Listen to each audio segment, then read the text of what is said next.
Hi guys, this is Erica Weston with Fox Sports Midwest, and you're listening to my favorite St. Louis Blues hockey podcast, Let's Go Blues Radio.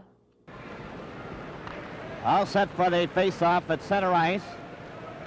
And for the St. Louis Blues, that's Red Berenson, number 7 at center ice, 17 Don McKinney, and Jerry Melnick, number 16 on the right wing. Barclay Plager and Jimmy Roberts are on the defense.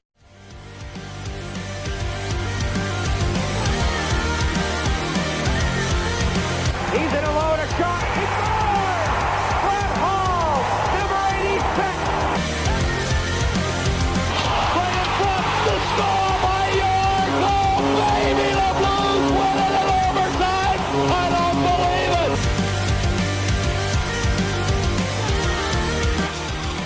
Now play back for Perron. He comes in, fires up, he scores!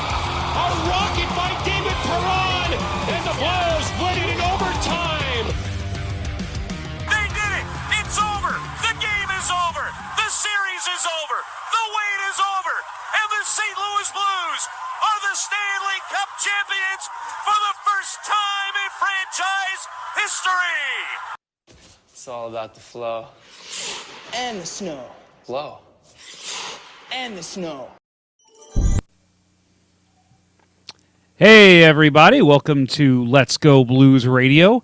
We are the often imitated, never duplicated, non-regulated, hardly ever contaminated, sometimes underestimated, often procrastinated, totally prognosticated, partially insulated, but not at all pregnated, original blues hockey podcast. Bill, that's usually what Kurt says, right? Something to that effect. Yeah. So things are a little different here, as you can imagine, but I am your host, Jeff Ponder, and you can follow me on Twitter at jponder94. I'm also joined by Bill Day, who you can follow on Twitter at Billy Blue Note, and we will be with you for the next little while talking 2019 Stanley Cup champion St. Louis Blues hockey. Kurt Price, who is our normal host, you can still follow him over at cprice12 on Twitter. He is on assignment. So again, things are a little different here tonight. It's just going to be myself and Bill talking to you about some St. Louis Blues hockey.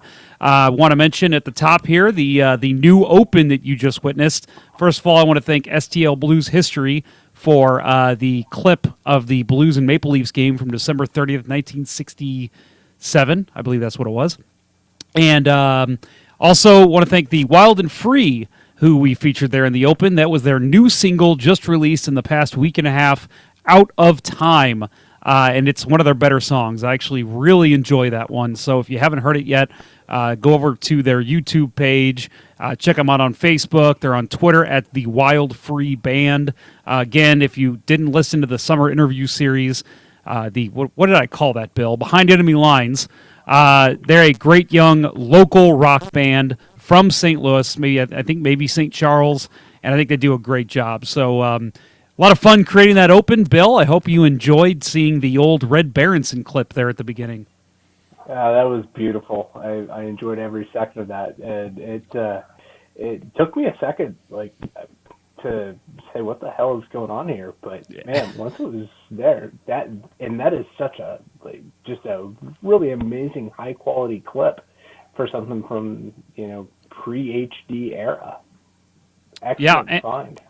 I need to correct myself there as well. Mr. Kurt Price, who is on assignment, his Twitter is actually at Kurt Price. That's Kurt with a C. I knew that. Sorry, Mr. Price, but follow him there. He's a great follow, as is Mr. Billy Blue Note over there to my left, stage right. Left, whatever it is. So some more housekeeping things here to go over first. If you want to interact with the show on social media, make sure you follow us over at LGB Radio. I already gave you our Twitter feeds. We're also on Instagram and Facebook, so make sure you check us out there if you haven't already. If you are watching YouTube, comments are to the right. So over here, if you would like to, I did that right. Whatever. And go ahead and leave us some comments there. I see some's already started. Don't forget to check us out on our YouTube channel if you haven't subscribed yet. Give us a like on our videos. That way you'll get some notifications each week when we go live. Also, should mention that we are all over the place, so if you want to find us on Apple, Google, Podcasts, anywhere you get your podcasts, as well as letsgoblues.com/radio, that is where you can find us. Also, make sure you go in and you buy some new clothing there at the shop, letsgoblues.com shop. Bill, have you seen the new shirt that Kurt put out? Binnington Light. Yes, and It's a beaut. Yeah, I saw somebody say that they that Binnington Light. That's basically Jake Allen. But the new shirt is beautiful. It's a Busch Light parody shirt. It just says Binnington Light on it, and you can find that at letsgoblues.com/shop. Use promo code NASTY for money off anything in the shop. And today is the last day you can use it, so hurry up. So, 2 hours left for you live listeners. Go on over there to letsgoblues.com/shop and use that code NASTY. So letsgoblues.com, 100% of proceeds go back into supporting the show. So now that we got all that out of the way, Bill, how have you been? I've been good. And I think we should clarify. Kurt's not on assignment. Kurt, and I'm going to contradict what you said in the open, Kurt is contaminated. Yes. Kurt went on to Teal Town last night, and he's sick now. I mean, I think we have to blame them. That's probably what happened. I mean, you got to figure, remember the mumps a couple years ago that the Ducks brought to St. Louis? So what, did San Jose bring in the flu bug? Those jerks. Yeah. And blurred all of his wonderful Blues memorabilia out and got him sick. What jerks. Yeah, I didn't see the video yet, but Kurt informed Bill and I that apparently they blurred out all the Blues stuff he has in the background when he went on their show last night. So I'm watching you, Teal Town, because that's not cool. We're not okay with that.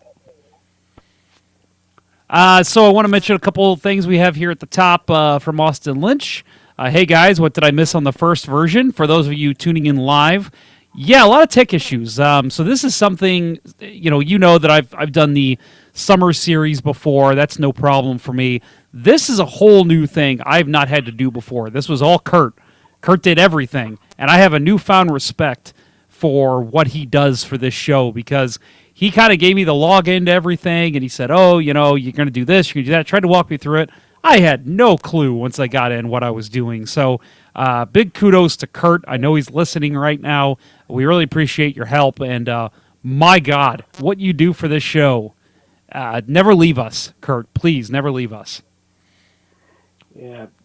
Not only is he listening, but he's trying to direct us on how to get our audio synced properly. Yeah, he's on here right now telling us, Bill, you're a little quiet. Jeff, you're a little loud. Try to meet in the middle. So that's what we're doing.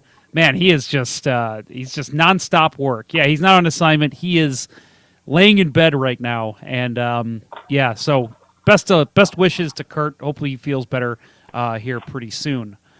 A couple announcements. Well, we already went through the announcements, didn't we? We're going to jump into the segments, Bill. Unless you have anything you wanted to add at the top of the show. Anything happened in your life in the last week? No. Finally saw a hockey game worth watching last night. Yeah, that was a good one. Did you watch the was it the Lightning and Canucks game? Did you see any of that by chance? No, I did not. Do you know what happened in that game? No. The only thing Lightning. I saw from that game was somebody in the crowd wore a Terrence and Phillip mask, and it got memed like crazy today.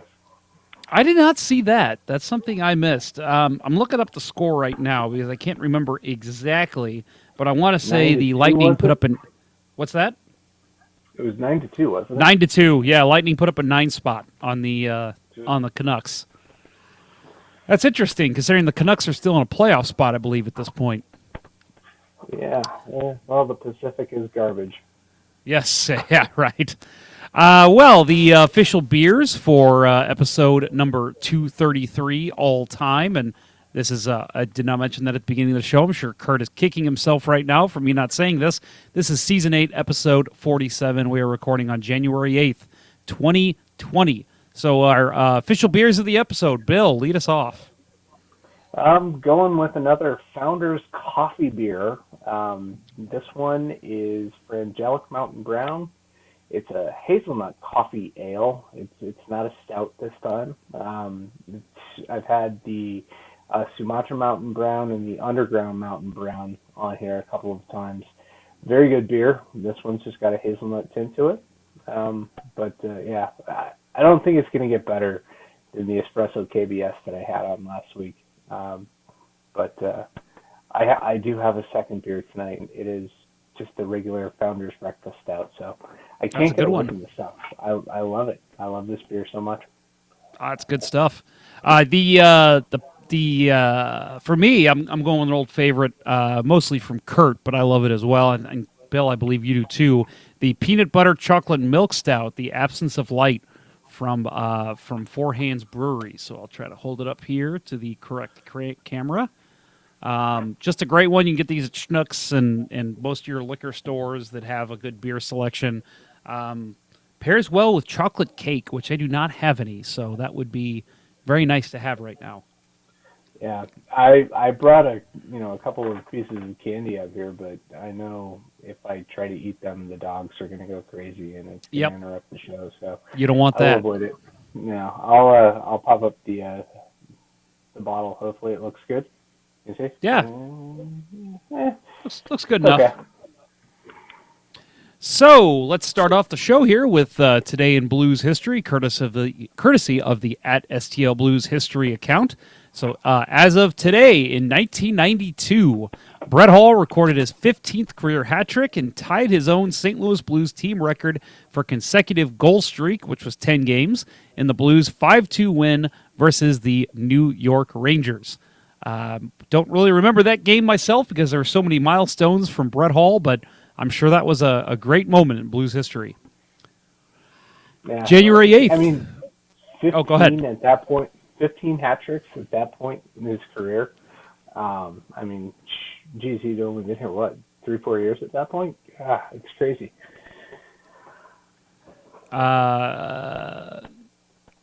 Sorry, I'm still getting messages from our fearless leader telling me that our volumes are still off. So, Bill, if you want to try bringing yours up at all, that would help. But otherwise, I think we're good. He's a damn perfectionist, I tell you. He really is. And you know what? We love him for it. That's what we need. So January 8th, 2000, the greatest Stastny of all, Jan Stastny, recorded a hat trick for the St. Louis Sting in a 6-5 win versus the Springfield Junior Blues. Bill, do you remember the St. Louis Sting? Can't say that I do. I don't either. It's weird. I usually remember all the team, even like the St. Charles Chill that came through here a couple of years ago. I usually remember these teams, but I do not remember that one. Yeah, no. I remember the Vipers from Roller Hockey International. They're coming back. Yeah, bring it back. I'm excited. I can't wait to see him play.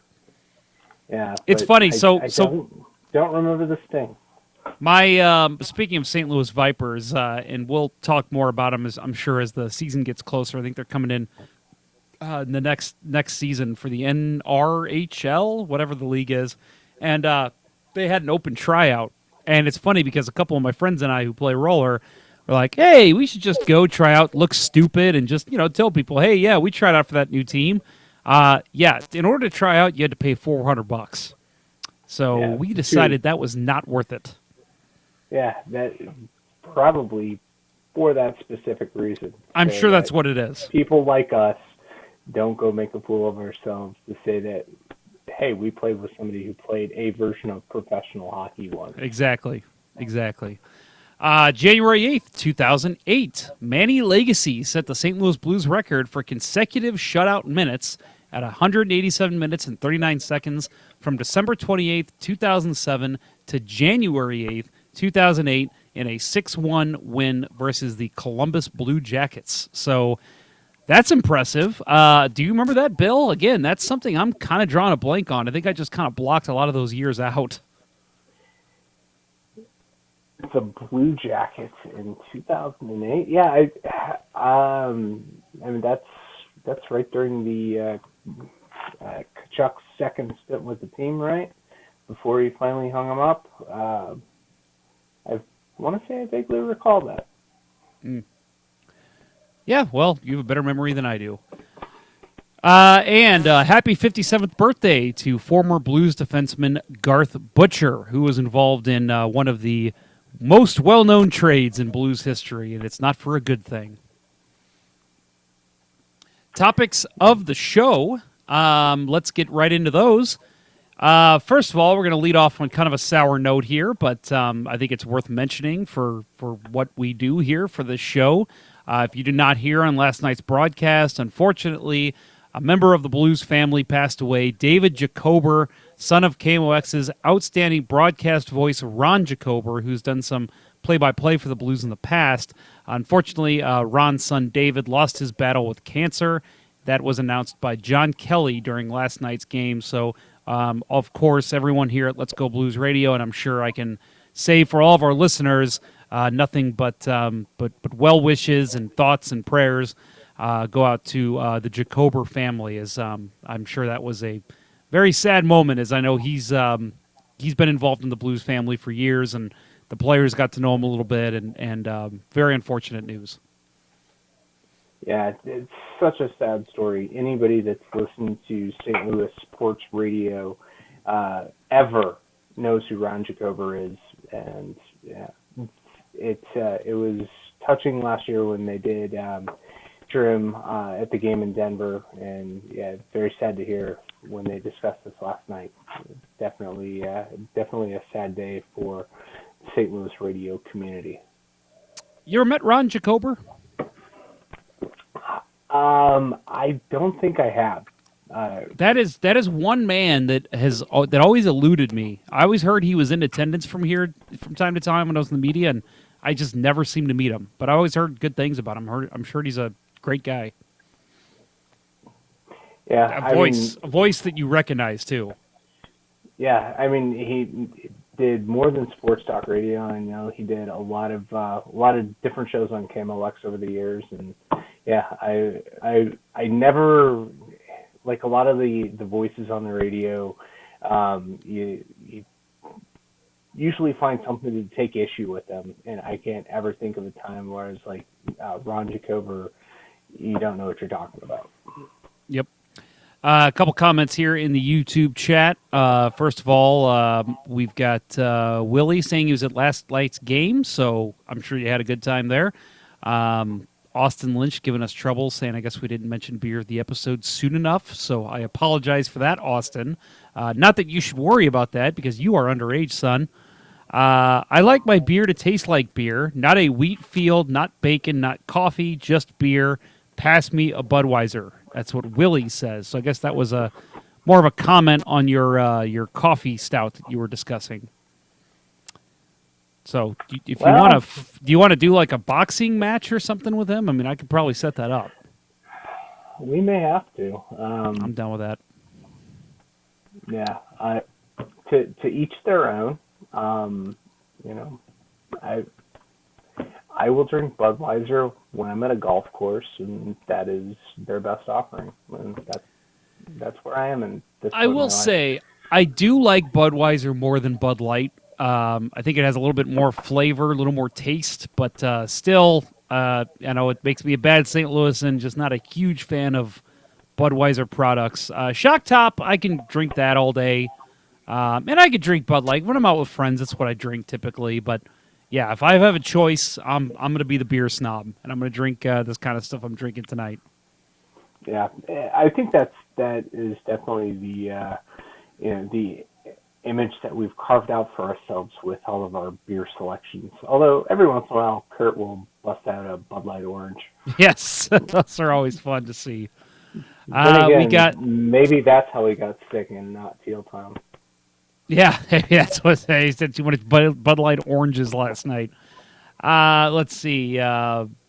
We got Willie says that's a bummer. Ron's awesome, and Austin Lynch has given the prayer emoji. So thank you guys for that. I'm sure if Ron hears that or were to hear that, I'm sure he'd be very pleased to hear you guys thinking about him. And then Dan Draheim, which is Squirrely Dan, but for some reason he lost the Squirrely tonight. He doesn't know about that Founders Breakfast Stout, right, Bill? Yeah, I was in the process of trying to respond to him on that, but this is true, and that's my next beer. So if I could share it with Willie and show him the light of what a really good coffee beer tastes like, I would do it. So rather than having a boxing match with Willie, you would rather maybe sit under a tree on a nice day and have a picnic and in Forest Park and share beer with him? That sounds like a lovely time.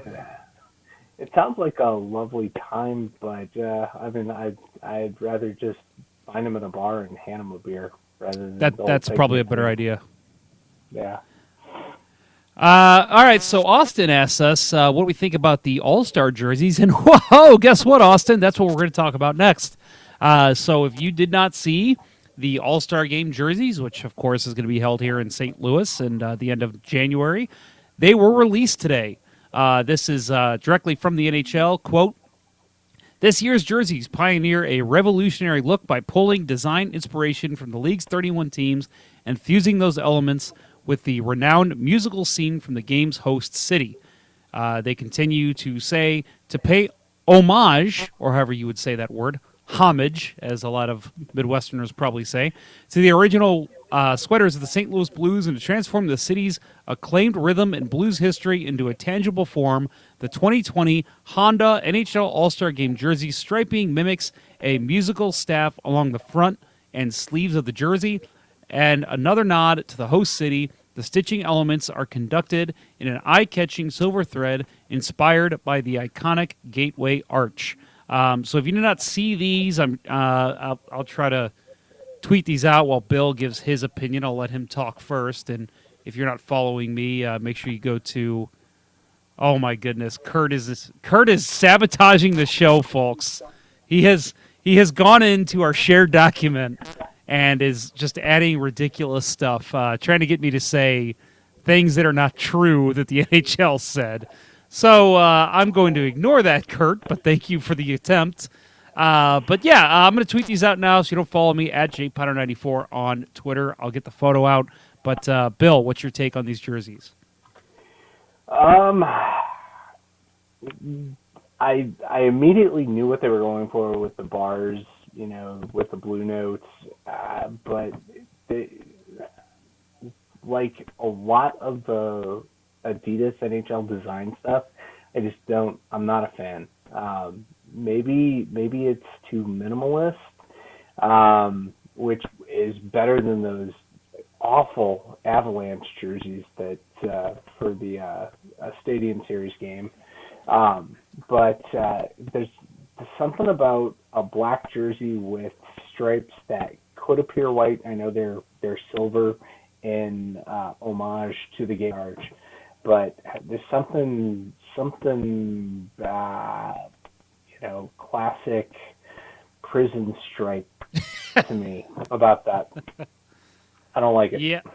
No, I'm not a fan. Well, it's just, I don't know. Maybe I'm crazy, and I know that for the most part, we here at Let's Go Blues Radio have not really been a fan of All-Star Game jerseys in the past, and I know a lot of people aren't.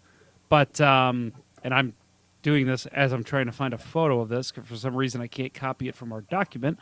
But so yeah, I think that I like the crazy ones. Like, man, the back in the day when they had like the crazy orange and black jerseys, I liked those. And maybe it's just because I was a kid and it's nostalgic, but I loved those jerseys. And seeing these now, I'm just, they're plain. There's not a lot going on. I mean, I guess with the I guess you call it the piping or the striping, You get the musical notes in there, but they're pretty much impossible to see by the naked eye. It's just a white and gray jersey. So you're telling me that all three games we see in this tournament, they're going to just be black on gray all night? I mean, that's not, I don't know, just not very appealing to the eye, and that's really all you're looking for with the All-Star game, and it's not a good look for me. I'm not a fan. Yeah, well, I did see Canadians. Shea Weber's going to represent Montreal, and I saw them tweet that out. And when there's other color involved on the white jerseys, it's actually a lot more appealing to me. I'm done with the black versus white motif that they use too often. It's I don't know, too simple. And yeah, I'd like to see something more colorful. Not the motocross type jerseys that they had a couple of years ago where they were all pastels, but I don't know, just the classic jersey colors. Just can't we get that? Yeah, I don't know.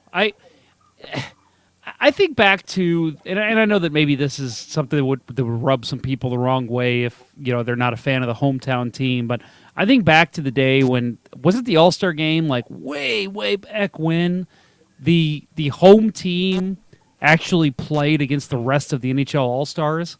Wasn't that how it worked? Yeah, back in the 60s, 50s and 60s, and even, I guess the original All-Star game, they had a piece on that last night, and on Channel 5, because one of the guys that played in the first All-Star game had St. Louis connections. His daughter, they interviewed her on Channel 5 last night, and I think it was the late 40s when that happened, and he was a member of the Stanley Cup champion Toronto Maple Leafs. They played the rest of the league's All-Stars, and that was the tradition for year after year. I wouldn't mind them bringing that back. But yeah, and I was going to say along those lines, just talking about jersey creation, I think it'd be cool if the team that was anointed the home team in all three games had a jersey that mimicked the colors of the home team. If it was well, you're going to be the home team, so the Central team and maybe the Atlantic, and then Central or Pacific in the final game, would have almost like a Blues jersey, but with an NHL logo and maybe a little differently done. And then maybe if the other team had a white like you see here. And then you could add, different logo or whatever you wanted. I'm just kind of spitballing here, but I feel like there's a lot of creativity that can go into this. And like I said, you're doing this for the aesthetic reasons. You're doing this because you want to. People use this. The NHL and the NBC, they use this to try and gain more fans and appease the sponsors. So why not just kind of go all out and do something crazy? I just feel like this was kind of a miss for me. Just not a fan. Yeah, I definitely don't think Adidas has hit their stride when it comes to design for NHL jerseys. This is their one chance to make a statement every year, and so far, I'm definitely not impressed. Dan Draheim says, I found out that my YouTube name is linked to my Gmail. So as I was emailing companies for internship, my name came up as Squirrely Dan. Wasn't the best. Wow, I had no idea. That's a good thing to remember for those of you who might be changing your names to comment on YouTube. Holy cow. Yeah, that's a shame. And then my nephew is on, says, "Hi, I'm your nephew, Jeff." Yes, Aiden, I know you are my nephew. So hello, Aiden. Thanks for joining the show. Austin Lynch says, 2 years ago, talking about the jerseys, they did the weird colors, and I kind of liked it. Was that the neon green ones that they did? Yeah, that was the one. If if it's the one that I talked about earlier, that I thought they were a little too motocross inspired, and A little bit. not my thing. I mean, it's at least they're adding color, and not going with this minimalist, like I said, almost prison style striped shirt scheme. But yeah, I wasn't a fan of those, but maybe if there's some kind of more color to these, they'd be more appealing to me. But Yep, not a fan, but whatever. We'll see what it looks like on the ice. I'll say we talked. I don't know if it was the beginning of last year or this year. Whenever those Jets jerseys came out, the one with the cursive writing, the baby blue. I'm still not a fan overall of that design, but I will say on the ice, I do think that color really stands out and looks cool on a broadcast. So I will walk back my comments about those jerseys a little bit, just because they do look good when you're looking at it from a bird's eye view. But we'll see. Maybe these jerseys have the same appeal. But who knows? Well, I doubt it, because we know what black and white looks like. Mm-hmm. I think. Well, we mentioned this last week, but we're going to keep mentioning it until voting's closed, which I think we'll have one more show before that happens. Make sure, if you haven't done it yet, to go over to NHL.com/vote, and you vote for David Perron to be one of the last men in for the All-Star game in St. Louis. He currently leads the Blues in scoring with, is this number right? I don't know when Kurt posts this. 18 goals, 26 assists. He had a goal last night, so that might be 19 goals. And you can vote up to 10 times per day through January 10th. So this is actually the last show we will have before the voting ends. So make sure you get in there, vote up to 10 times per day. Gonna, what's the word I'm looking for? I'm going to, can't think of the word. I'm an English major, and I can't think of a word that is used in descriptive and English. But anyway, did you get your votes in today, Kurt or Bill? Because we're going to be talking about that exact question later. I'm doing it right now, and the live stats are 18 goals, 26 assists, and an even rating for the season. Kurt says 18 is correct. So Kurt is like, he should. Kurt. Yeah, come on, man, get some rest. You don't need to listen to us. And remember, also, David Perron does want to be in this game, so make sure that you help him out there. And again, if I'm going to go ahead and plug the Clayton Keller bandwagon, because he is a St. Louis boy, it would be cool to see him and Matthew Tkachuk make it for the Pacific Division. So if you have any interest in seeing some hometown boys play on their hometown ice, get Clayton Keller in there as well. Yeah, I've consistently voted Perron, Keller, Oshie, and Barkov. Pajot is the only one I would change in there for me. Every other one, that's 100%. That's what I'm doing too. Yeah, and Pajot is such a Blues killer as infrequently as we play Ottawa. I would not be surprised if he doesn't wind up here as a rental to help down the stretch. That would be interesting. I'd be okay with that.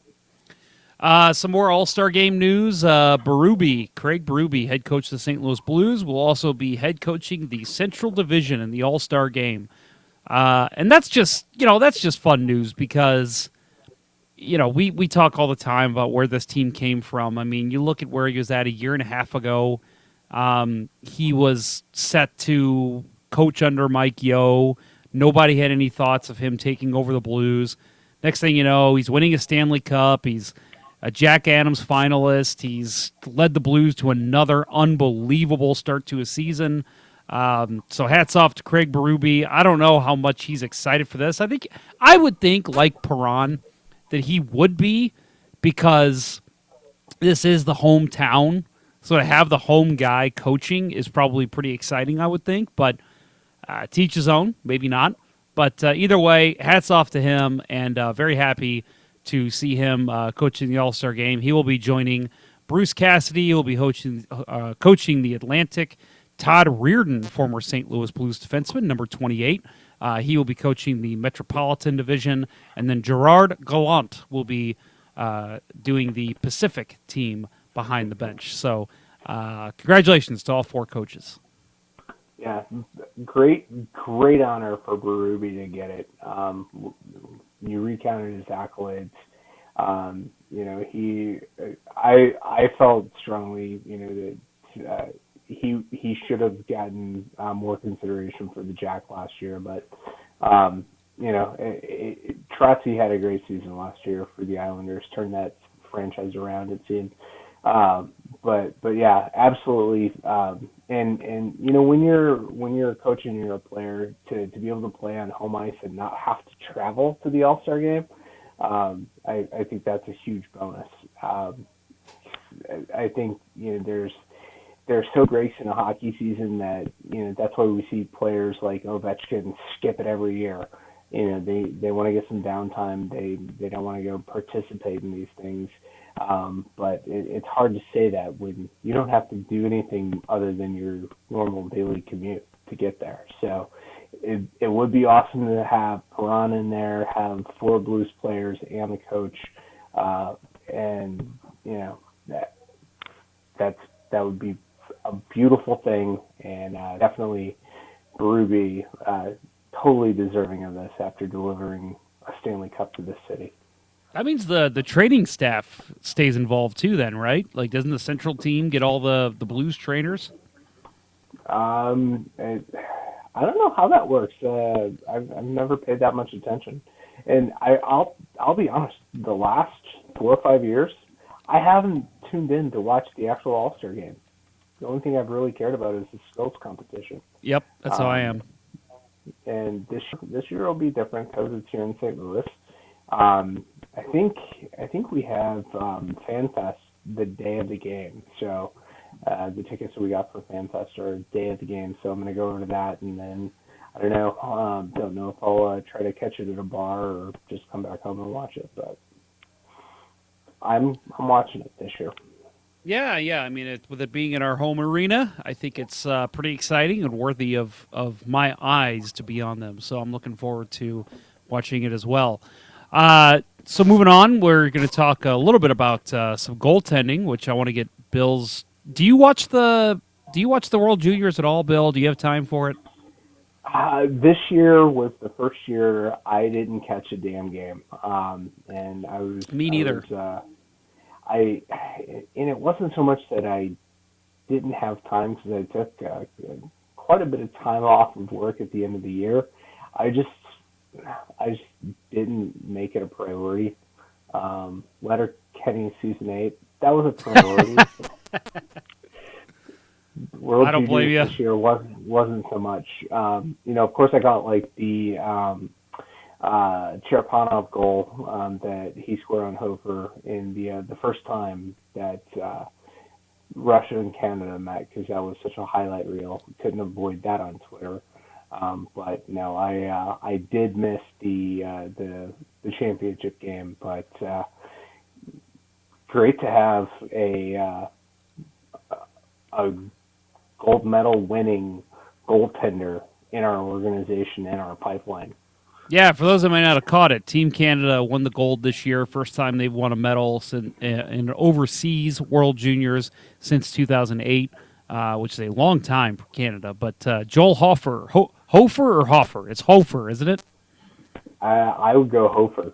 I'm pretty sure it's Hofer. Wins the top goalie at the World Juniors. Again, not very surprising since the Canadians won the gold. But yeah, he's a guy that. Now, granted, Jake Allen was a guy who had a fairly decent World Juniors. He had one game that was kind of imploding. A little premonition for what's to come, I guess. But Joel Hofer plays a great tournament, and instantly I think people start recognizing him as a top goalie prospect, possibly in the NHL. And, of course, he's a St. Louis Blues draft pick. So congrats to Joel and all the Canadians for winning the World Juniors. But from what I saw of his game, he seems like a guy who doesn't get out of position easily. Kind of what you see in Binnington. A guy who just swallows pucks because he's always in position and just knows his angles better than anyone at his age. So it'll be interesting to see how he progresses in the Blues system if he remains with the Blues. Yeah, I think I forget who it was on Twitter, but there were some comments about the entire Toronto media has already started the drumbeat to get Hofer into the Leafs organization. It's incredible performance. Definitely caught the attention of a lot of hockey media types, and of course, Toronto being the center of that. That was, I thought, a pretty funny joke to say that they're trying to get him there already. Yeah, the Blues are going to trade them Pietrangelo and Hofer, I believe. So that's going to be an interesting move. Morgan Riley. Yep. Riley, who, if you didn't know it, is the defenseman since Bobby Orr. Oh, of course. Yes, of course. Maybe the rights to Joffrey Lupul as well. Yeah, somebody actually wrote that in Toronto media. Oh, yeah, I know. It's absolutely terrible. Crazy. Oh. Not even close. Not even close. No way. So a couple comments here I want to go ahead and get to before we move on. Austin Lynch says Perron might be in on the STL Authentics website. You can buy a David Perron All-Star jersey, apparently. So that's kind of interesting. Maybe they know something before we do. Austin Lynch adds you can also buy a TJ Oshie All-Star jersey over there. So that's, again, that's pretty interesting. Jimmy Anderson says, Happy New Year, fellas. MLT's one. Of course, I'm going to read this comment because it is probably going to win comment of the day, if you ask me. Hey, Ponder, your facial hair is sublime all day, all night. Thank you, MLT's one person I don't know. Jimmy Anderson, USA blew it in the World Juniors against Canada, and yes, they did. So, again, I didn't watch the games, but I kind of caught the highlights. And Aiden Bishop says he's going to bed. So, bye-bye, Aiden. Thanks for tuning in. Anniversary day was yesterday of a big moment in Blues history. If you watched the broadcast, or I'm sure it was also mentioned somewhere during the game, I would imagine if you were at Enterprise Center last night, is the anniversary of Binnington's first NHL start versus, yesterday was against San Jose, but his first start against Philadelphia. I thought it was funny. Jeremy Rutherford had tweeted this out earlier in the day. Something Binnington had said, a year ago today, I was listening to Rocky Balboa on the way to the rink. And I don't doubt that, because I would think I would do the exact same thing. Yeah, it was a great story. I think it was Korak who tweeted out a lot of what Binnington said. It wasn't just that he listened to Rocky Balboa, but he bought himself an Uber XL, a black SUV, because it's his first start. He's treating himself. So yeah, right. The guy knows how to take care of himself and get himself into the right mind frame for a game, and that's just such a great story all around. That's where would we be without Jordan Binnington? I mean, do you think this? I mean, we had this conversation. What was it last year? I think we all agreed that it's just been a mixture of things. But I mean, is it that without him, does this team implode? Does Doug Armstrong drop the bomb and say, "You're gone, you're gone, you're gone"? I mean, again, we'll never know. It could have been him. It could have been Berube. It could have just been a mix of things. But, man, I mean, you look at the stats. So far in the NHL, 64 games played, 61 started, 44, 12, and 5. GAA of 2.21, Save percentage, .921. Shutouts, he has 6. And, of course, with the Blues' goaltending numbers, 6 shutouts. That puts him at, like, number 2 or something, right? In Blues all time? Not quite. Probably, it's top 10, but I think, was it Elliott had 19, and I think that's the record, something like that. Yeah, it's not. It's a little more than that. I think it's like 23, but either way, not great. And of course, you got in the playoff numbers. He was 16 and 10, 2.46 GAA, .914 save percentage. So not the greatest numbers for a playoff goalie, but it was his rookie year in the playoffs, and he gets 16 wins, which, by the way, is a record. So congratulations to him. And just, I mean, again, where, like you said, where will we be without this goalie? You know, now look at the stuff behind me. I mean, all the Stanley Cup memorabilia that we've got. You know, the mountains of debt that I've accrued, and I know Kurt's accrued, and you probably have too. Thank you, Jordan Binnington, for that. But you know what? It was all worth it because, he's as I said, it doesn't matter what he does the rest of his career. He will always be a legend in St. Louis. Yeah, I still haven't acquired my my Binnington away jersey for the playoffs from last year, but that is definitely my next Blues purchase. The save that he made on Joachim Nordstrom in Game 7 sealed his save in Blues history for me. Yep, the save. That is the save. And then the first period we talk about all the time, that first period he had, unbelievable. Without him, there's no way this team wins the Stanley Cup. I mean, not even talking about just getting them to Game 7 of the Stanley Cup final, but Game 7 alone. I can't, and I know that we're saying a lot here by saying this, but I can't name you one goalie right now who would come up bigger in a Game 7 of the Stanley Cup final, and bigger than he did. That was impressive. Go ahead. I mean, we can't say a whole lot more about him, but to your point, what would the team have done? What would have Armstrong have done had he not come along and righted them? At this point, is Braden Shen a Blue? Is Vladimir Tarasenko a Blue? There was, the team was in such bad shape, and he comes in, the team turns it around. It's impossible to know where we would be right now. He's legend. Yes, yes. We got a tweet that I'll mention. AJ Strong, our friend from Tealtown, USA, says, and he's at AJ_Strong if you want to follow him. For those that may have listened to the summer series I did, the San Jose episode, which I think was 17 hours long, something like that. Mostly AJ talking, about 15 hours of that.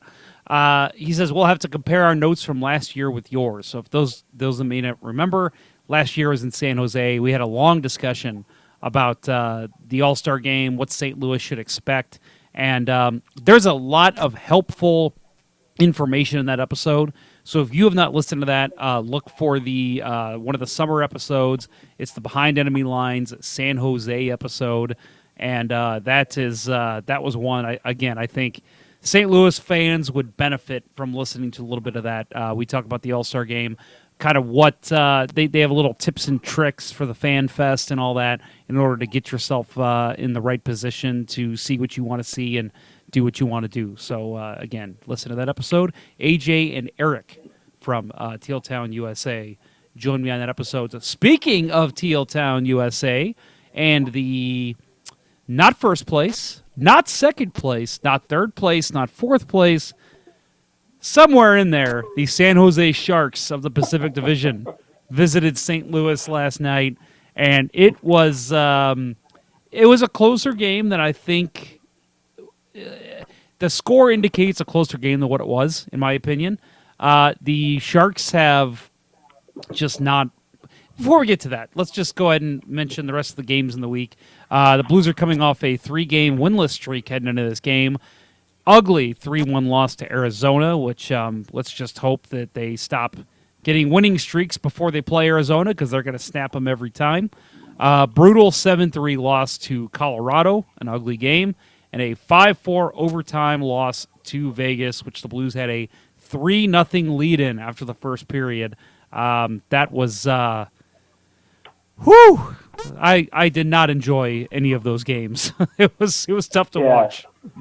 The Colorado game Colorado was on a mission that night. Yeah, they were. And that's just a game where Colorado was definitely the better team by far. Phoenix, I always feel like going into Phoenix for the Blues is a trap game. Second time that they have destroyed a long winning streak for the Blues this year, like you said. But the Vegas game, I think, was the most frustrating one of all. Yes. Just, you had O'Reilly come out after the game and say, we just stopped playing.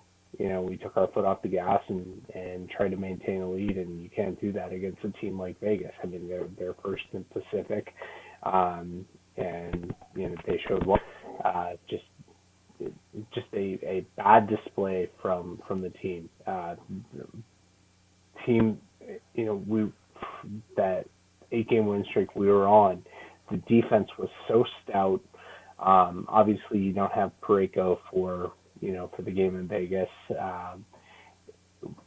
First game that he missed all season, just that hurts. But the team still has played a stout defense.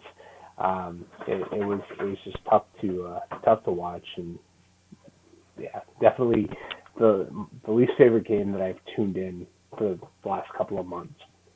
Yeah, the Colorado game, right when it started, I remember I mean, it was halfway through the first, and I said then, and I know that games change and the Blues have been comeback kings, but I said then, I'm like, they're going to lose this game. I didn't have a good feel for that one. It just, like you said, Colorado just came out barnstorming, and it just felt like the Blues just had no answer for them. And I thought, well, maybe they'll pick it up in the second and the third, but it just never came to fruition. But the one that frustrated me was the Vegas game. I mean, Vegas is a damn good team. So, looking at it, from a far way out, 5-4 overtime loss, okay, that's not bad. You're getting a point out of Vegas, a team that the Blues have dominated. But when you consider they had a 3-0 lead and just squandered it, just not a good look for the Blues. And this was the last game before the San Jose game, so I think everybody kind of said, well, hopefully they'll pick it up here against a weaker San Jose team, because that was an ugly loss against Vegas. Yeah. And I think, the one thing that we privately harped on during the Colorado and Vegas games was the god-awful play of Zach Sanford. And why was he getting selected over Jordan Kyrou?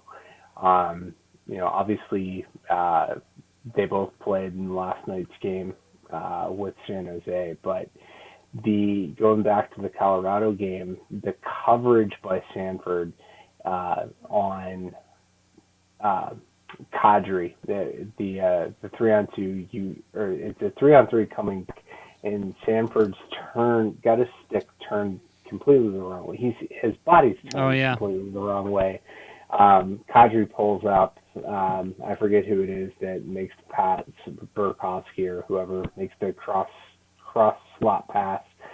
Kadri's pulled up and just blasts a one-timer past Binnington. A more adept, forward coming back is going to break up that play every time, and it was not good.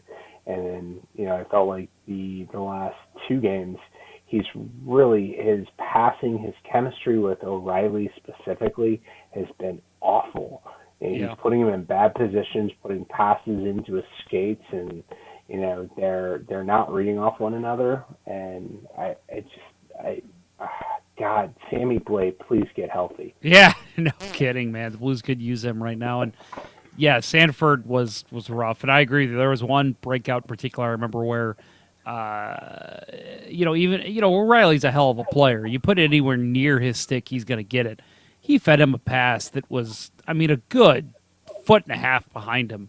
And I know it doesn't sound like a lot, but when you're an NHL player, you shouldn't be passing that far off. It's ugly. So yeah, I agree with you. He had a rough couple games there, but the Blues did pull out a victory against San Jose, 3-2. The Blues and Sharks have played 5 times since the infamous hand pass gate back in the playoffs of 2019.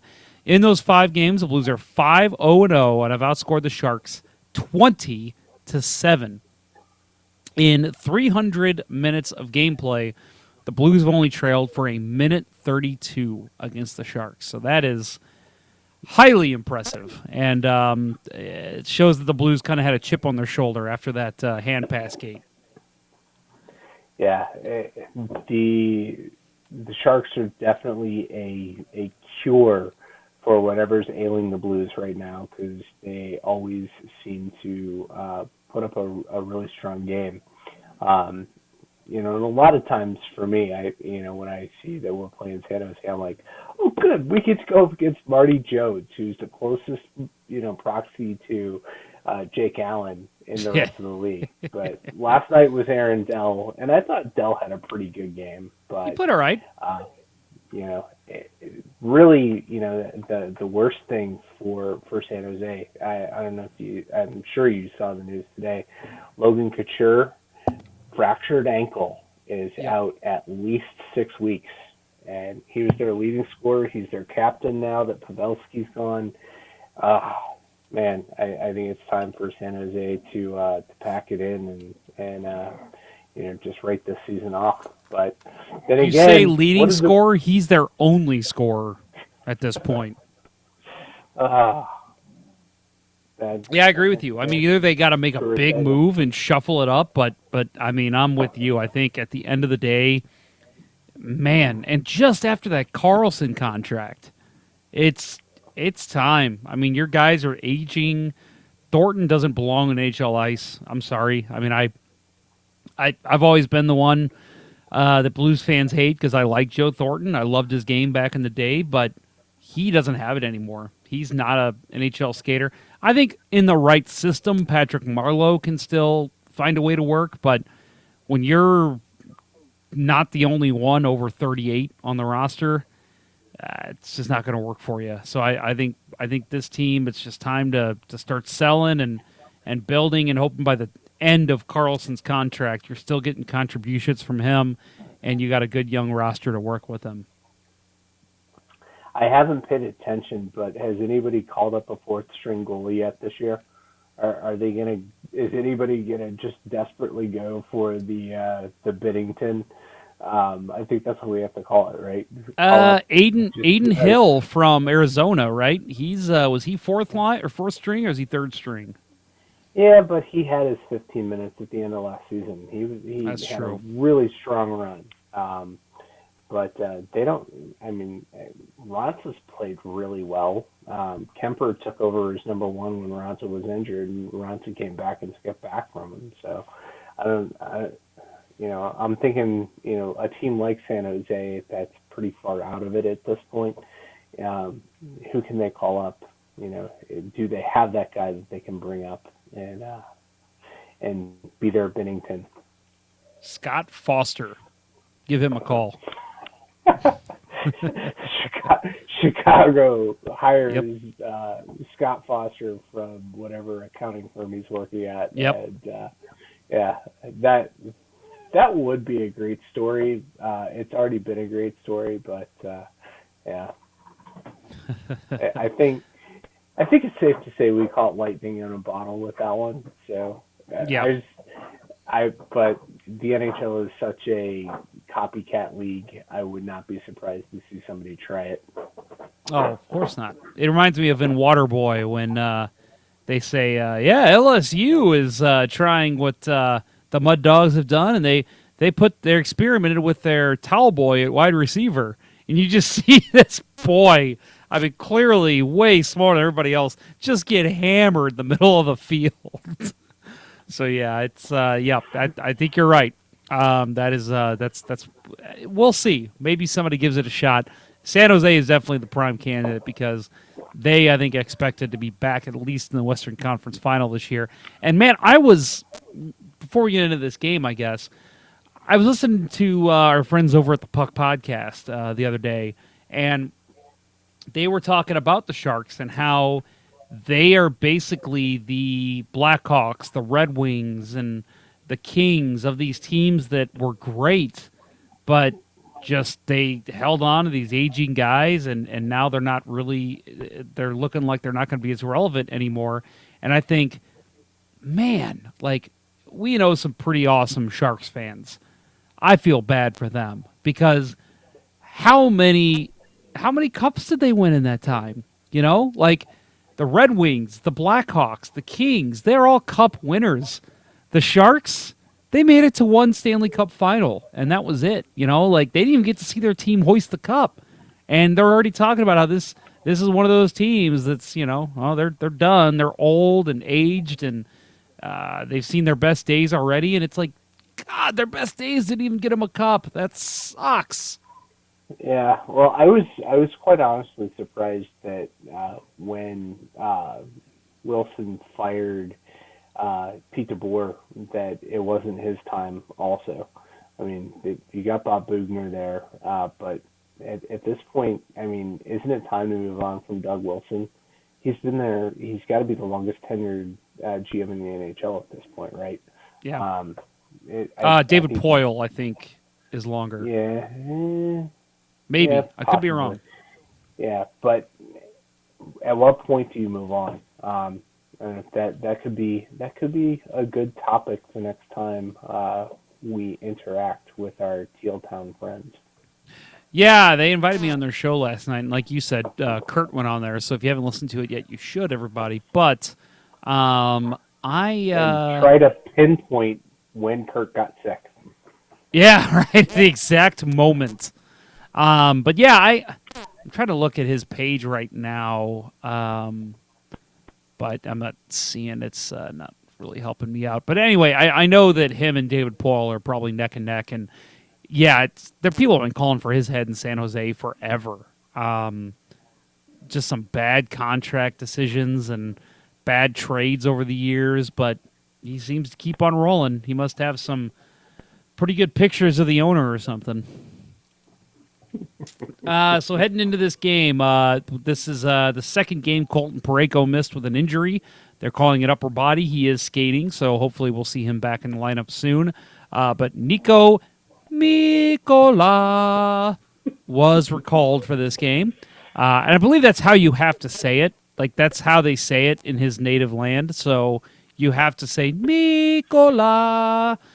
Jake Wallman was sent down for this game, so he did not appear. But Mikola gets his first NHL game under the belt. What did you think of his play, Bill? I think he played, was it like 10 minutes? Yeah, a partner with Fortu. I was expecting to see a guy who stayed at home all night, and once or twice he got up and joined the play. So big boy. That was nice to see.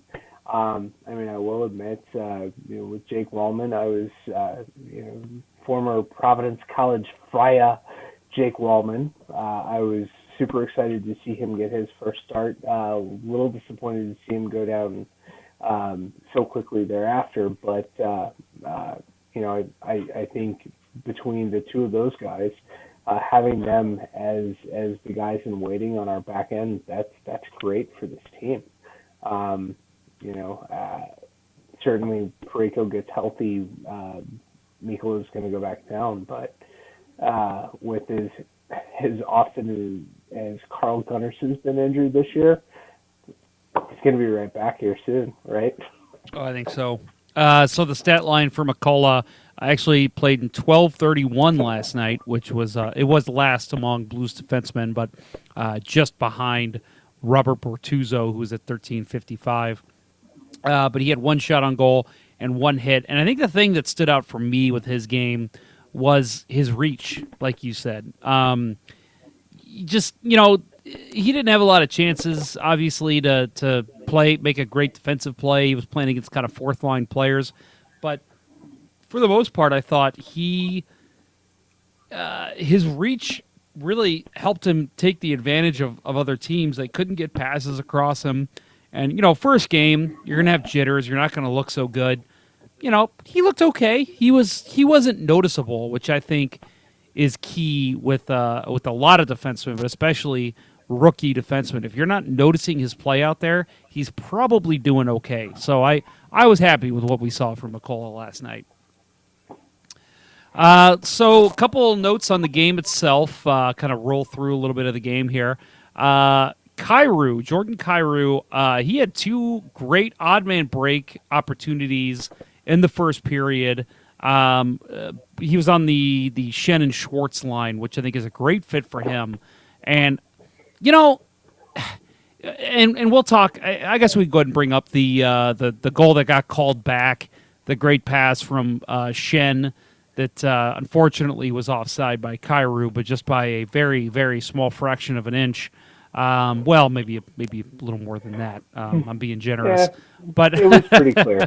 It was pretty clear. But what I like about him, and there's been a lot of people who talk about comparing him to Ty Ratty, TJ Henzik, guys that have had great AHL careers but haven't been able to move it to the NHL. A lot of people are saying, "Oh no, is this the next one of those?" I think he does so well at getting open, being where he needs to be, and breaking in on the play, trailing when he needs to trail, going to the net when he needs to go to the net.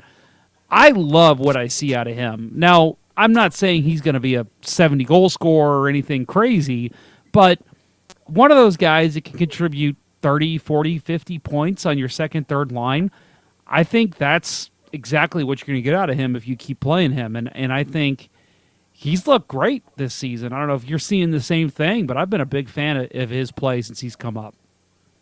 Yeah, I mean, last year when he came up, the abbreviated times he came up, it seemed like every time he touched the puck, it jumped off his stick. And I felt like the first couple of shifts he had this year, it seemed like it was trending that way. But he's a guy that I think has started to get his confidence.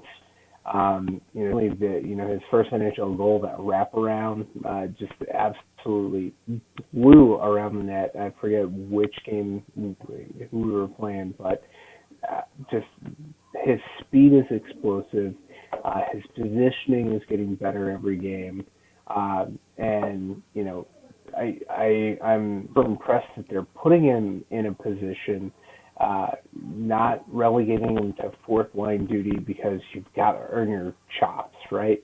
They're putting him with Schenn and with when he's in the lineup, and they're putting him in a position to succeed. And I think the more time he plays, the better he's going to be. And it was unfortunate. I mean, the offside last night. Clearly, it was offside. But man, great shot. I mean, absolutely picked a spot and hit it. So I think that portends very well. And I would hate to see him being the odd man out. I certainly prefer him in the lineup over Sanford at this point. Agree. For those wondering, 14-13 of ice time last night for Jordan Kyrou, a minute 46 on the power play. So he is getting solid looks from the Blues coaching staff, and it makes me think if this was still the Ken Hitchcock era, how many minutes would he have gotten last night, Bill? How many minutes did Mackenzie McEachern get last night? He had a great pass, but let's take a look. 11:01. Yeah. I would say he would have had in the 8-minute range. I think he would have had less than that, personally. I think you cut Mackenzie McEachern's time in half. That's what he would have seen under Hitchcock. Yeah. All right, so moving on. Jordan Binnington. So scoreless first period. I think it was kind of a back and forth, a little bit of a feeling out for both teams. Didn't really. There was a couple good saves here and there by both goalies. You mentioned Aaron Dell had a pretty good night, but to open the second period, Jordan Binnington had some monster saves early. He had a big one on a one-timer from Kevin LeBanc on a pass for Thornton behind the net. Just swallowed the puck. I use that term with him because I feel like he does it as well as anybody. And again, I know he's still kind of looking at the twilight of his career. He's young in terms of NHL goalies. He's young, but really you look at it and he's always just ready to just pounce on any puck. It's always in his belly. It's in the leg pads. If it's in the blocker, it's going straight up in the air, and he gloves it or knocks it to the corner. The term swallowing the puck. When I see Binnington play, that's the term that I think of constantly because he's making big saves. It's not only just, he made a big save, then kicked it out to the slot. He's covering it, or it's going to the corner, or it's going right to a defenseman's stick. We can't say enough about what Jordan Binnington has meant to this team, but I thought he really was a big reason the Blues won this game last night because early on in the second period, it could have been 2-0 Sharks, and he kept the Blues at a 0-0 game. Yeah, no, he was. I wouldn't have been surprised had he gotten the star of the game last night. He didn't, but he definitely is strong. And you're absolutely right. It's rebound control. He would be probably a 90+ rating in the NHL series for rebound control. Yes. He doesn't when he's off his game, he gives up rebound. When he's on his game, he doesn't. That's a really good observation on your part. And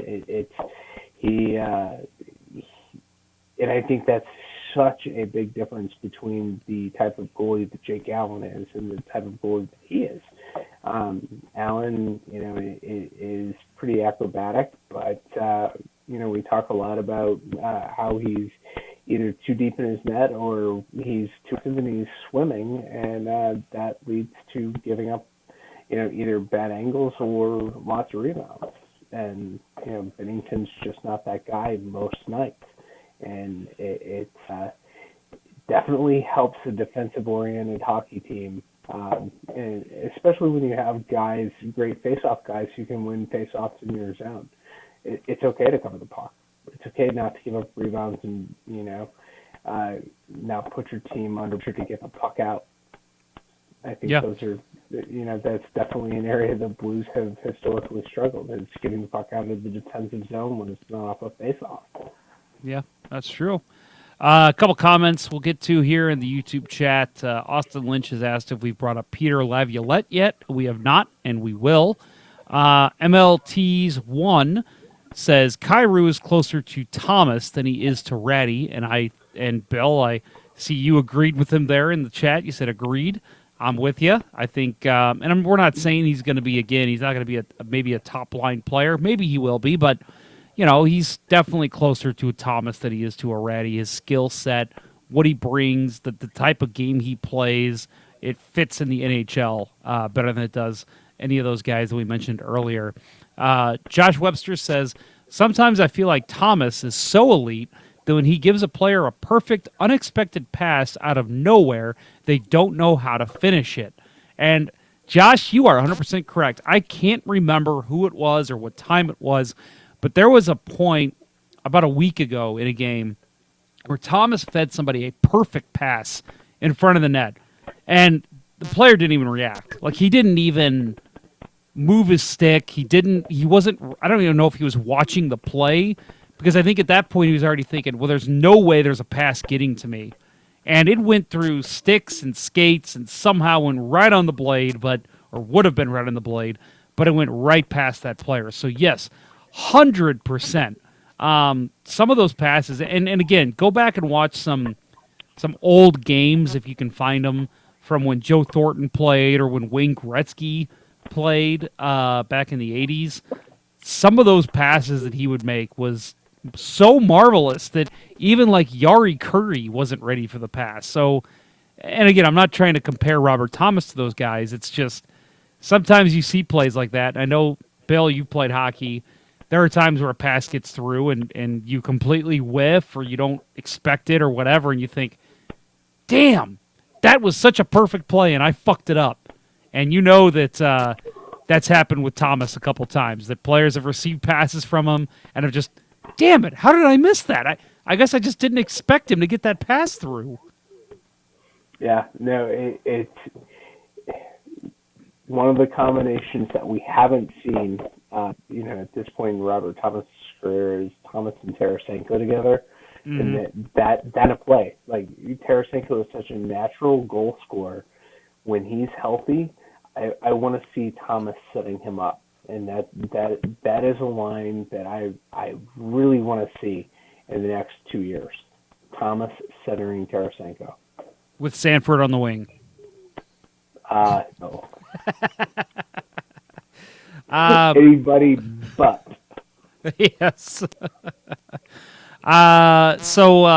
Again, this was Binnington making a big save. The first goal of the game comes on an excellent back check from Braden Shen.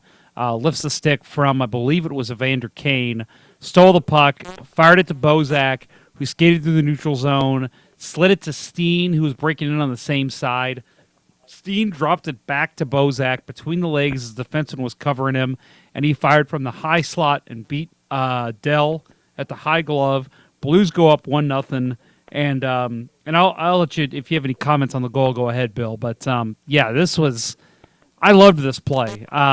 Just again, you see the defense, you see everything that makes the Blues great in this play, because Braden Shen is coming back. It was a 2-on-1. He ends up breaking up the play, coming back hard, slides the puck to Bozak, and as I said, skates through the neutral zone, finds the open man. He finds it back to Bozak, and he just rips it. Just a beautiful play all around in terms of just showing the skill set of this team, doing all the right things, and just, again, a huge goal for the Blues, again, after Binnington makes a couple big saves early. Blues go up 1-0. Yeah, no, great transition play. That is a strength of the Blues team, right? They are able to turn the puck up the ice and make quick plays. Bozak, after the game, the interview that he gave, really praised Steen for making such a great one-touch pass. And maybe that's what we need to see more of from Alexander. Get the puck off your tape as quick as you can. Don't try to overhandle it. But, I mean, Steen did a great job. Drew the defender to him, allowed Bozak to get wide open, walked down the slot, and, picked his spot. It wasn't the most pinpoint shot, but it was good enough to beat Dell. And it was a great start for the Blues. Yeah, unbelievable. That's what the Blues needed. So again, I mentioned this on Twitter, and the name of this episode is the Tyler Bozak Fanboy Appreciation episode. That's not even right. That's not even what it is. I'm totally making that up. The Tyler Bozak Fanboy Edition episode. And it's because, man, I said this before, and I bring this up. And Bill, I don't know if I ever brought this up on the show or if you ever saw it. It was somewhere on the internet. I want to say it was the Asylum, but it could have been Twitter or any one of those other cesspools. That's when early in the season last year, obviously the Blues were awful. We all know that. But somebody had posted, Tyler Bozak is Patrick Berglund 2.0. And, he didn't do anything. He wasn't a gifted scorer. He wasn't a good passer. Wasn't good at back checking. This person just laid into Bozak. And I actually disagreed at the time. Even then, I said, hey, the Blues are terrible, but, man, this guy, he's not, it's not because of him. He's not doing anything wrong. He's not, an elite number one player, but he's a solid depth player. And you look at the numbers, which I did promise on Twitter that I would do this. 115 games played for the Blues so far, 22 goals, 36 assists, 58 points. Not bad for a guy who's typically on your third line. This season, 9 goals, 11 assists, 20 points. He had a career-high 55 points in 2016-2017 as a member of the Maple Leafs. He probably won't reach that, but he's still on pace for a pretty solid season. And what I like about Tyler Bozak is and we talk about this with Ivan Barbashev, someone we're going to talk about here in a minute, that you can put him anywhere in the lineup. You know, you don't want him on your top line, but if you have to put him on your top line, which we saw them do earlier this season, right after Tarasenko went out, he's not a guy who's going to hurt you on your top line. He's going to still feed pucks to the guys that need pucks fed to. He's going to work hard in the corners. And when I posted that last night, somebody said, I'm going to love hearing that because I'm a big Bozak fan. I've got a Bozak jersey. And it made me think, man, my next jersey, there's a couple guys. Bozak's actually on that list. I love the way he plays the game, and I think he has really stepped up this season in the absence of Tarasenko. Yeah, no, he's a solid contributor. I mean, he's a guy you can rely on to produce on the power play. He's such a good face-off guy, and that was the thing that we expected when he got here. He's a solid center, gives you that depth. At this point, did we expect him to be producing as many points? Maybe not, but certainly I think whoever made the comparison to Berglund, Zach Sanford is Berglund 2.0, right? That's been covered ad nauseum on Blues Twitter. Bozak is, he's a solid contributor. I think Blues fans are used to having a third line center like Jay McClement, who is a heart and soul guy, but probably doesn't put up as many points. But having a guy like Bozy in the lineup, who is such a solid contributor to the team, at this point last year, when we're at the point that Binnington got called up, I think a lot of Blues fans were doubting, was the Bozak signing anything, was that actually a good deal? But seeing what he brought to the team in the playoffs and to this point in this season, again, as you say, in the absence of Tarasenko, he's able to bring a level of depth to this team that is just so important. And allows them to be successful even when they don't have the best players in the lineup. Yep, and for those wondering, he is 7th on the team in points with 20, as I said. Also, number 2 on the team in face-off percentage. Again, another stat that really can't be overlooked enough, and that's number 2, 54.94 on the face-off dot, just behind Ryan O'Reilly, who is at 57 and some change. So, again, a number 2 face-off man, and a 54.9%.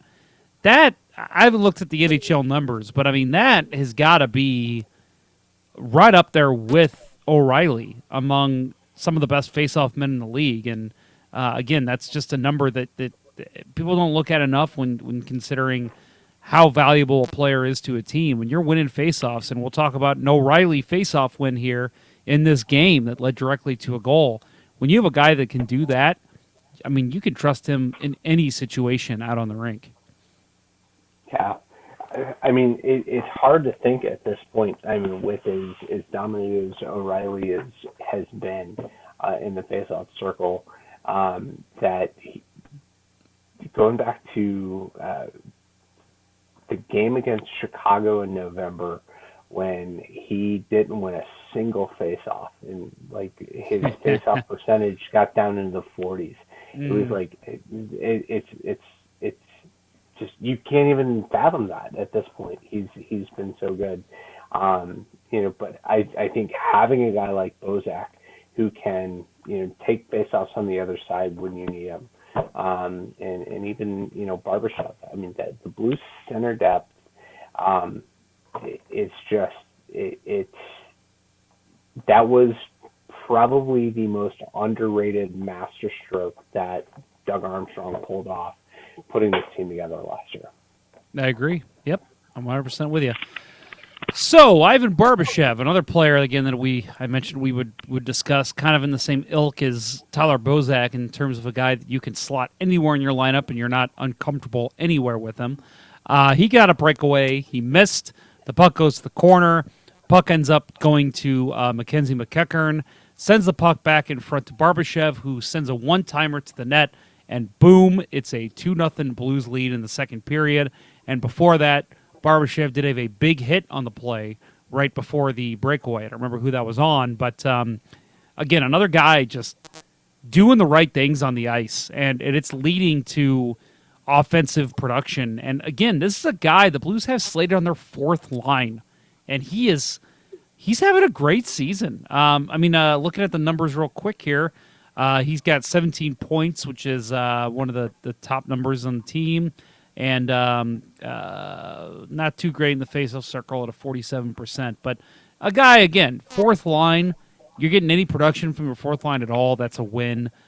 He's got 6 goals on the year, and he's looked great. A guy the Blues really, I think, kind of took as a serious re-sign they needed over the summer, and I'm glad they did. He's looked great. And then Timo Meier scored on the power play for the San Jose Sharks. It was a great blue line drag that led to this from Erik Karlsson. He kind of disguised the pass, looked like he was getting ready to fire it towards the net, but instead fed it over to Barclay Goodrow, who took a shot from the right point and hit Meier in front with a perfect pass shot, and Blues go down 2-1. And start getting a little worried there, but at least you know that the Sharks haven't been too good at coming back in games this year. Yeah, I was never all that worried about them relinquishing the lead entirely. Although, at least not until it got towards the end of the game, there was a feeling that, at least a feeling that I had that, the Sharks may tie it up here, but I don't know, that the play by Karlsson on the Meier goal, I don't know if it was worth $12 million, but it was a pretty good play. Yeah, I agree. And then I should mention that was at the start of the third period. That was at 2:14 at the third period. Just a couple minutes later, at 4:07 of the same period, David Perron adds his goal. After, as I mentioned earlier, Ryan O'Reilly wins a big face-off in the offensive zone. Perron sends a wrist shot from the top of the circle, hit off forward Mason for the San Jose Sharks, and the Blues go up 3-1 at that point. And again, you just kind of feel like the Blues are just kind of in cruise control once they're up by 2 goals early in the third against a lesser team like the San Jose Sharks. So then later, we mentioned earlier, the Kyrou goal got called back, so Blues looked like they were going up 4-1, but instead the goal's called back, makes it 3-1. And then the shorthanded goal for the Sharks is after some chaos in front. And a lot of people don't realize this because, it's just not noted. Ryan O'Reilly scored in this game, folks. He scored a goal. It was just for the wrong team. Yep. Pokes it in his own net. Tried to kind of drag it from the goal line, but instead poked it right in. That made it a 3-2 Blues lead. Obviously, that's the way the score stayed, but that was rough. I felt bad for O'Reilly. I've had situations like that before, very similar. And even though the Blues still had the lead, and you just want to go hide. You want to go to the locker room and just say, "Please, coach, don't put me back out there." But obviously, he's been able to hang his hat on a few things to where he can not feel so bad about it. Yeah, I felt like the rest of the team stopped skating on that play. They did. And who did they ultimately credit that goal to? Did they give it to Evander Kane? It was Erik Karlsson. Did they give it to Karlsson? So I think Karlsson was the last one to touch it. Because Kane came in and banged it the rest of the way home. Yeah. I mean, I thought it was questionable whether it was across the line before Kane came in, but I don't know. Maybe that was worth $12 million from Erik Karlsson. Right. They got to find it somewhere, right? That's right. That's right. They got to justify it. Yeah, it was his 5th of the season, 1650 of the third, and that was an unassisted goal because obviously the Blues put it in their own net. But either way, score stays the same. Blues win this one 3-2 over the Sharks, and as we mentioned earlier, have dominated the San Jose Sharks since the hand pass gate from last season. So some of the big notes from this game came after in Jordan Binnington's comments, and you know this has been a year now that we've been hearing from this guy, and it just, for me, as someone who used to work in the media, somebody who got tired of hearing the same old shtick from players after games, I love hearing this kind of stuff. So I guess they asked him about how big the Perron goal was, and his comment back was, "Did you guys get your votes in today?" And a couple guys responded, "Yeah, of course, whatever." And then he says, I guess some people said no, and he says, "Maybe go home and do that." He's making a case for himself. I really hope he gets in there because he deserves it. He's playing some of his best hockey I've ever seen him play. And then they asked him if he voted, and he said, "I voted a couple of times." And they asked if he got all 10 of his votes in, and he just slightly answered, "Yeah." So fun stuff. Again, I mean, when you're good, it's easy to have fun like that. But Binnington just doing all the right things to become a media darling here in St. Louis. Yeah, isn't it great to have a goalie, let alone a player with personality, who's entertaining, doesn't give you the cliche answers, and makes you laugh. It's great. You just don't. I mean, again, we talked about this before. How you look at, and not even just goalies. I mean, goalies alone, you don't get a lot of that. I mean, Tim Thomas was kind of an interesting character in the media. Patrick Watt, some funny things to say. One of the greatest chirps of all time comes from Patrick Watt, Jeremy Roenick.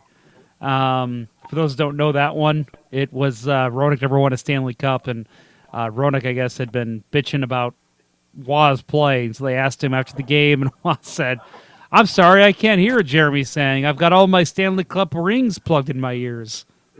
Beautiful. Absolutely beautiful. But Austin's asking you if you can turn up your microphone, Bill. So I don't know if you can do any more. Yeah, right. And then let's see. Mr. Blues hats. Sanford never had the ceiling Berglund had, and yes, that's true. But yeah, just having the character that you get from Jordan Binnington is something I love. I mean, it's something that's getting noticed by other NHL teams, and I mean, Chris Pronger a little bit in St. Louis had that. I feel like he really kind of started being himself more once he left here and went to Anaheim. But the last player that I think really kind of got the media attention that Binnington does, and again, I hate to make this comparison so early in his career, was Brett Hull, because the stuff Brett Hull used to say to the media. So it's really fun to watch this and see the rise of Jordan Binnington as a media guy in St. Louis. Yeah, totally enjoying it myself. Austin Lynch says, "Sorry, Bill, it was just a bit low for me." So yeah, and Kurt too. So yes, Kurt. Kurt. At this point in the show, I've decided I can't please everyone. Yes. So last week I mentioned, because we had talked about how good the Blues were in 2019, and I'd said, man, somebody really should compare those to the stats from 2018. Well, I'm going to do that for you, folks, as promised. I did pull up all the stats. Pretty easy to do, actually, at the NHL.com stats engine if you want to do this yourself and fact-check me. But for those that might not remember, 2018, a horrible year for St. Louis Blues hockey. If you listen to the shows back then, there was a lot of anger, a lot of bitching, a lot of, why is this guy still on the team? Why is Doug Armstrong still the GM? Bad year for the Blues overall in terms of the calendar year. So in 2018, and this was, the Blues were, to give you a little idea of what the Blues were doing at this point. 2017, 2018. That calendar year of 2017, at the end of the year, they were first place heading into December. Then they free-falled. And 2018, they were terrible. And then, of course, everybody remembers last year, heading into the season, or heading into 2019, they were terrible. One of the worst teams in the NHL. So, in 2018, 78 games played. They were 35, 35, and 8 for 82 points. And that is exactly it's listed as a 500 winning percentage, and that was 21st in the NHL. And to compare that to 2019, 86 games played, so 8 more games, but 56, 19, and 11 for 123 points. That's a 715 winning percentage, and yep, you guessed it, that is first in the NHL. So literally in 2 calendar years, they jumped up 20 spots in terms of points, which is impressive. Goals for, 208 goals for in 2018. Folks, that was 31st in the NHL. That was dead last. And last year, 2019, 270 goals for, and that was 8th. Goals against, 242 in 2018. That was 16th. Last year, in 2019, 202 goals against, and that was 3rd. So in 8 more games than they played in 2019 than they did in 2018, they had 40 less goals. That's pretty impressive. Power play percentage, Blues were 21st in 2018 in the NHL, 18%. Last year, 22.8, 6th in the NHL. Penalty kill percentage, 77.3% in 2018. That was 24th in the league. And last year, 83.7, 3rd in the NHL. So for those of you who are just kind of wondering what the jump was like in terms of statistics, it was pretty ridiculous. The Blues really turned their game around between the 2 years. Yeah, and all I can think of when looking at that is Mike Gill versus Craig Berube. Yeah. Jordan Binnington versus Jake Allen. Yep. I mean, I think those are really the 2 changes that were made that, have led to the team being as successful as they are. Yep, I agree. I mean, again, can't state it enough how important some of those changes made at the beginning of last year were for this roster. It's been quite the turnaround. Next up for the Blues, tomorrow night, Thursday night at 7 p.m. in St. Louis, the Blues will play the Buffalo Sabres. And here's hoping we see Patrick Berglund. Nope. Vladimir Sobotka and Tage Thompson. Nope. Nope. Yep. Man, what a trade. What a trade. Yeah. Still don't know if we want it, though. Only time will tell. No, yeah, we'll see. Yeah, no, I mean, I feel, like the one game we played Buffalo already this year wasn't our best game. Hopefully they have a better effort on home ice.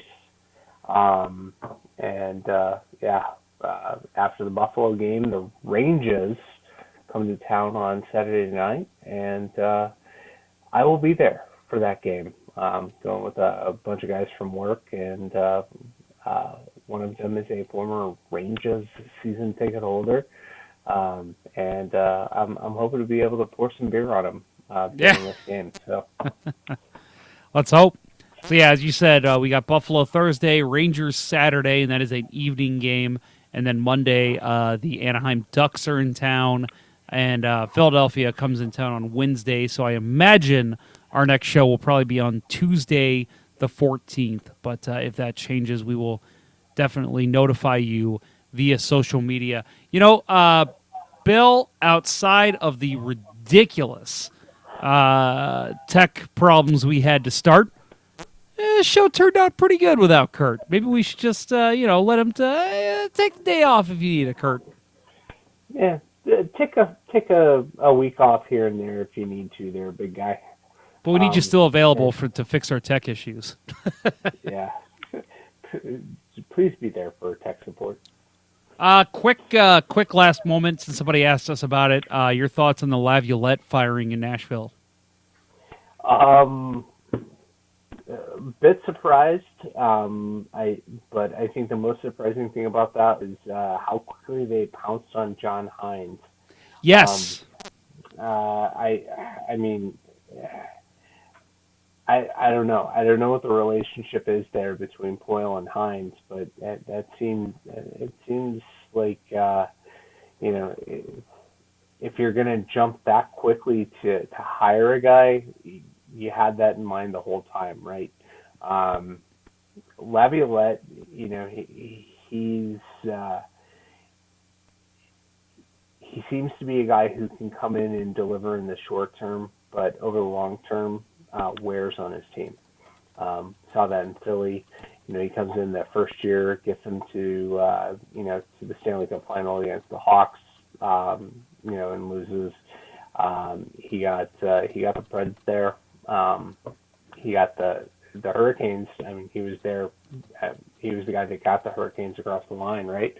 Yep. But he doesn't seem a long-term solution for a lot of teams.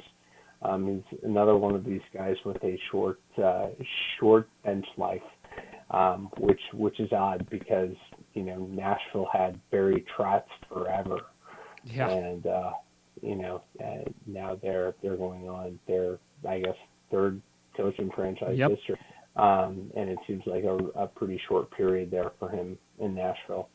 But I certainly won't miss him being the guy on the bench when we have to play them. I think he can be a tough guy to play against, and certainly he's one of those guys that likes to get in the ear of the officials. So I'm not going to miss that part of the rivalry. No, not at all. Yeah, I'm with you. I actually wasn't that surprised, just because, kind of like how Toronto was when they fired Babcock, I think it was, we need something. And the easiest thing to do is always just fire the coach, start with that, and, if things don't work out after that, then start making trades. So I think for me, with how their season's gone, how it's just really been not nearly as expected as what even what we said, that Nashville would be challenging the Blues for the division lead. It wasn't that shocking for me. I thought, okay, they got to do something, and that's the easiest fix. But 100%, Bill, John Hines, he's the guy you think that's because they're in a win now mentality. It's Stanley Cup time for the Predators. And do you think John Hines is the guy that's going to get you there? And nothing against the guy. I know he was liked by many players in New Jersey and before, when he was in the college ranks. A lot of players loved him, talked about how great of a coach he was. But I don't know. And obviously, Craig Berube's a guy who stepped in and won a Stanley Cup, who nobody would have told you a year ago that he was going to be a Stanley Cup winner. But so maybe John Hines is the same, but it was just weird to see it wasn't anybody internally. They had nobody in mind internally to replace him, like the Blues did, like the Maple Leafs did, that they had to go out and get John Hines. So a very peculiar move, but maybe they know something about him or know something about the systems he coaches that's going to help them in the long run. So we'll see. We don't know yet, but I guess we will. Yeah, definitely peculiar. That's a good word. Yep. All right. Well, Bill, unless you have anything to add, I think that we will close it up for this episode. So I want to thank everybody who tuned in live to participate with us in the show. We always appreciate that. Lots of active talk tonight, as there has been lately, so we really appreciate that. For Kurt Price, who is on assignment or also contaminated by San Jose people, I want to thank everybody for coming on. Again, you can follow Kurt over at Kurt Price. Follow him at Kurt Price on Twitter. And for Bill Day, I want to thank everybody for tuning in to the original St. Louis Blues hockey podcast, Let's Go Blues Radio. And of course, as we end every show, let's go Blues. Let's go Blues.